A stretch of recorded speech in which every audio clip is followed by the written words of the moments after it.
kay Julian at Christian, what is the best part with working together? Ano yung gusto-gusto nyo sa isa't isa, which makes you parang may gana talaga na mag-perform on stage?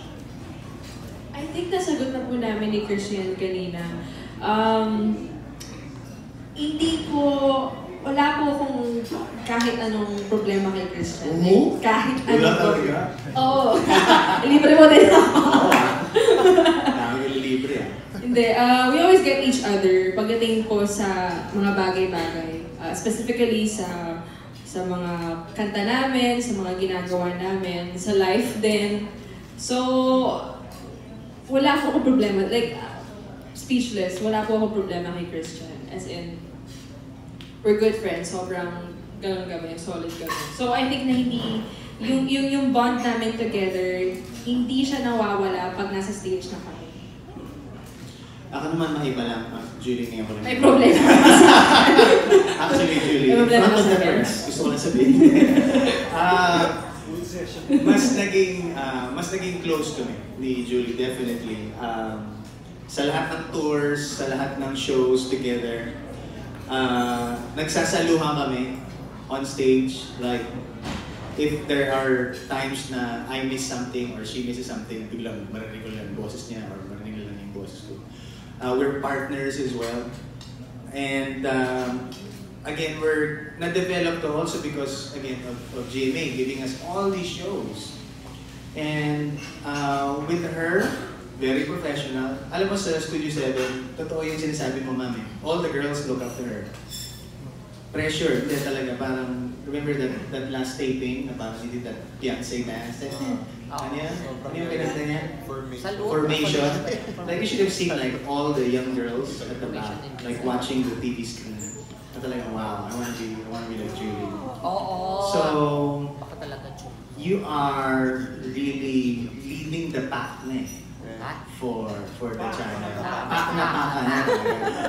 So, and I get that from her, that drive,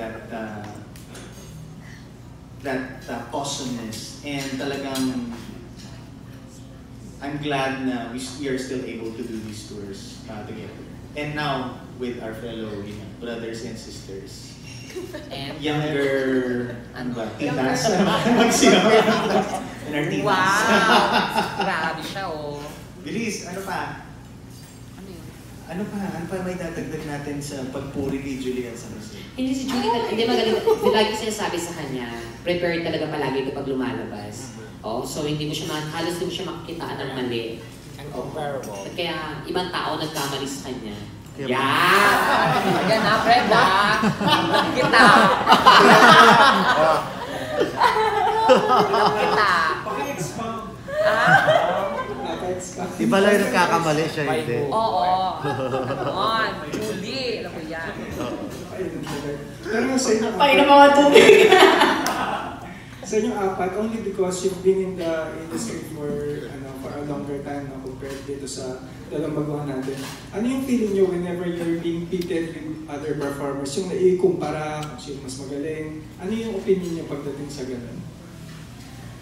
I think wala naman po dapat talagang rivalry or competition pagdating. Kasi nasa isang mundo lang naman na po kami ginagalawan. And we only have one goal. It's to entertain and make people happy. Actually sa amin ni Tekla, minsan talaga may ganyan. Pero hindi ko talaga in-entertain. Unang-una kasi wala na competition sa amin. Tsaka walang rivalry. Unang-una hindi kami magkamukha. So, kung magkamukha kami, kung magka-level kami, siguro pwede magkaroon ng competition. Pero magkaiba talaga kami ng character. So talagang hindi talaga pwede magkaroon ng gano'n.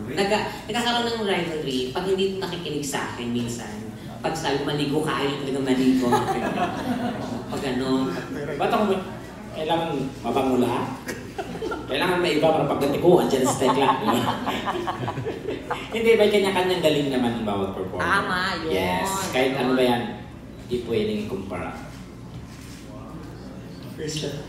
Ako, merong bad competition, bad rivalry. There's good competition and good rivalry. Mag-focus ako sa good competition and rivalry. when I see these young guys singing their hearts out, nag-challenge ako. Parang, man, ako yung mas matagal dito. Kailangan okay din ako. Not to beat them, but to be as good or to also perform well. So, I watched Naruto. It's an anime. And may dalawang bida doon na parang magkapatid sila na pareho sila ninja na meron silang rivalry. Pero magkakampi sila. Parang, uy, galing niya. Kailangan galingan ko din. So, naggagalingan sila pero friendly and they're brothers at pareho sila gumagaling. So, ganun ko tinitingnan yung like the new singers or the other people that come in or even the other singers sa kabila who are some of my friends na parang, okay, so I should also be better. Pero the most important competition is with myself. So, how can I beat myself again to go to the next step? That's how I look. So, since pasok pa lang ng 2019, I'm sure fresh pa, what do you intend to do or focus on this year? Sa inyong lahat. Ako, albums again, music again, released a song recently, Eraserhead's Ligaya. I did a very, I believe, romantic cover. So I'm excited to promote that and to possibly write a new song. Golden? Ako naman po, gusto ko pa po mag-focus sa akin kasi po madami din nagsasabi sa akin na nagagaya daw po ako ng ibang mga singers kasi yun nga po, birit. Mas parang na madami nang bumibirit. So ako naman po gusto po na mas maipakita pang iba na birit, pero as for me, as Golden. Ano yun? Ano yung ibang pa?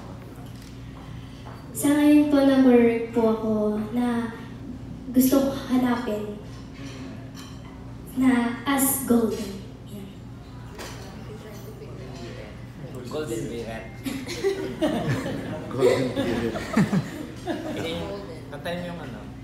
Biret. Kayo pa, ano pa mga goals for Ako, this 2019? bettering myself. Sa sarili ko and more music.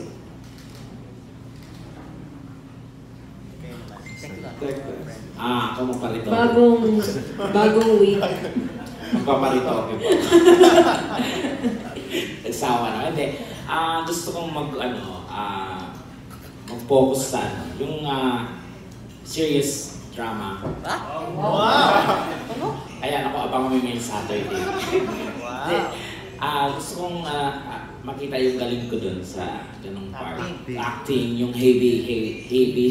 Yung basta mabigat na drama. Ganun. Yung serious, pero heavy ba? Pasensya na may... Malitahi ko ng heavy. Heavy, yeah. May mga nakakatakas na letra kasi, sorry.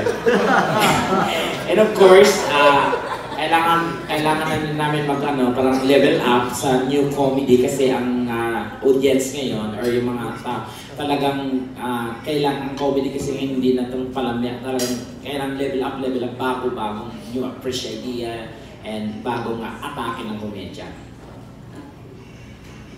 Ayan. Sa akin naman, magkaroon of course ng bago ulit na serye na gagawin, of course. Kasi sa medyo gusto ko i-focus din. Tapos, isa pa ang pinag-iisipan ko, gusto ko last year pa dapat kasi, nag-plan na ako na magkaroon ng solo show, concert, parang ganon. So, this year, hopefully magawa ko na siya. Oo, kundi muna sa malaking venue. Kahit sa bar lang, kasi nag-punch last time ako. So, doon talaga, actually, plano ko na yun noon pa.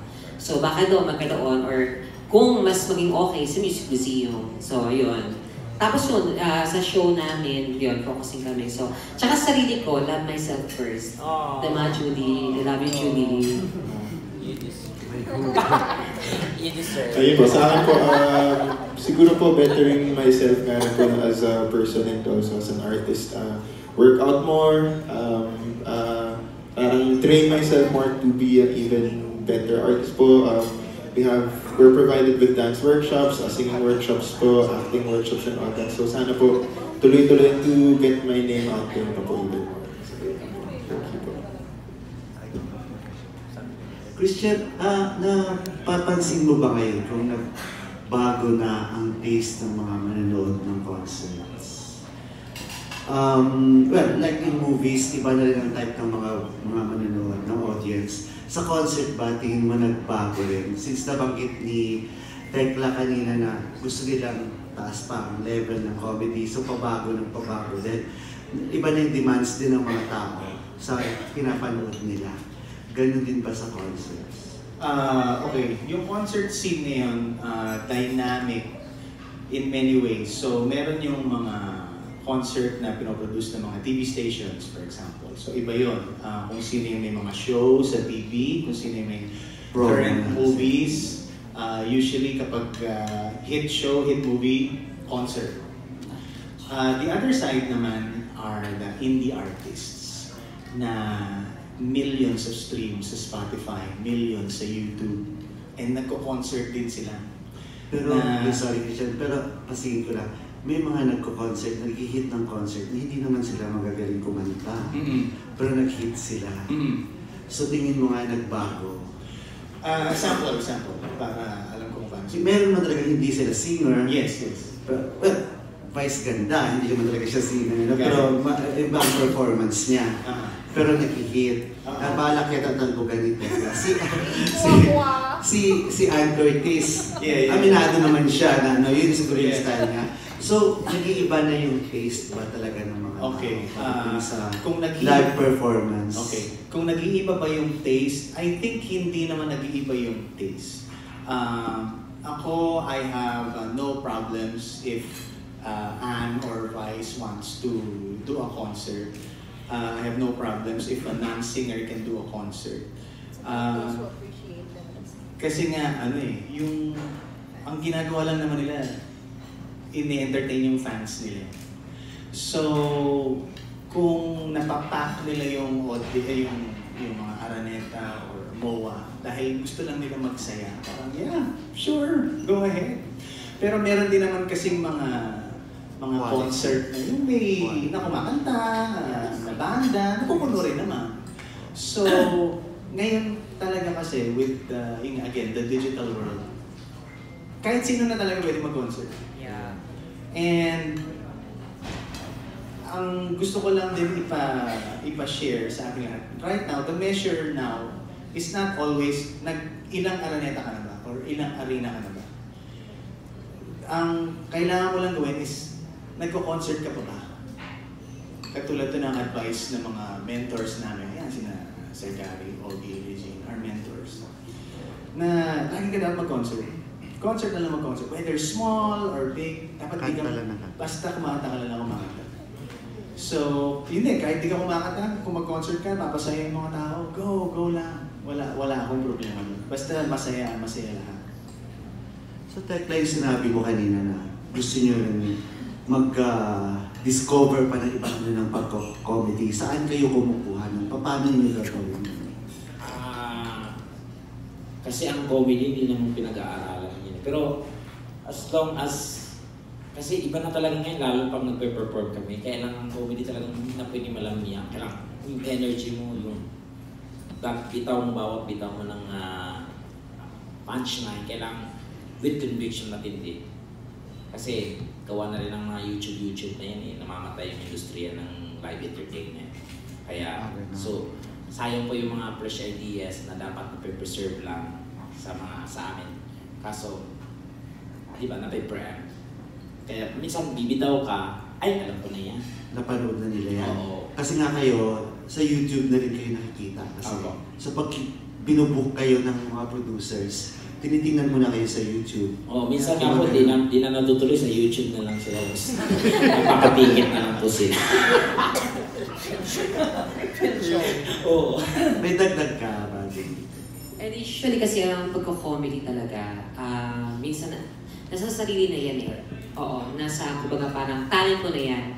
Kailangan mo na lang tama yun pagyamanin, i-enhance. Siguro ang maganda dyan is yung manood ka rin ng hindi lang sa sarili mo. Panoorin mo rin yung ibang mga komedyante kung anong way, kung paano sila nagpapatawa, anong ginagamit nila, anong ginagawa nila. Pwede kang kumuha doon ng idea na pwede mong gawin, na in-enhance, pero not to copy them. Hindi mo sila kukopyahin. Pero makikita mo parang, ay, pwede kong gawin to, ay, pwede kong gayahin yung ano yan, pero itong way na to. So, parang ganun po yun. So, yun po. Any more questions? I want to know your expectations from this concert series and also how you will measure its success. Ay, sobra. Sobra kami nag-expect dito na talaga. Masaya. Oo, kasi with Julie, tapos with Christian, tapos with Tekla and me, Golden and Josh. Feeling ko naman talagang magiging masaya sila pag uwi nila. Hindi sila magsisisi sa show na to. Yun ang sa amin. She said it. Ay, pwede ka nang magdagdag.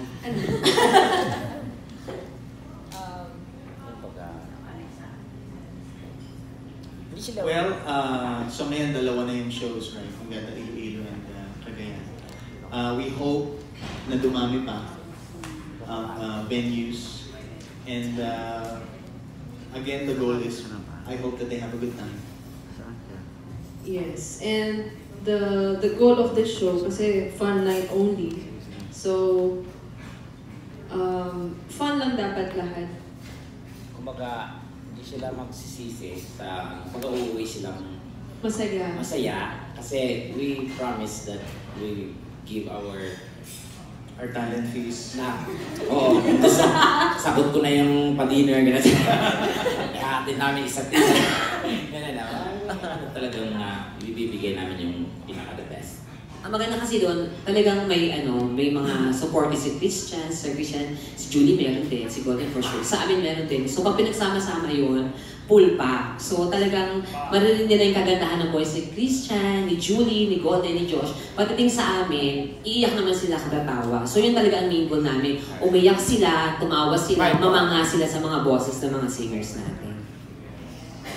Tatakbo ka ba? Actually, medyo. Any more questions, guys? If wala na po, there you have it, ladies and gentlemen. The Sweetheart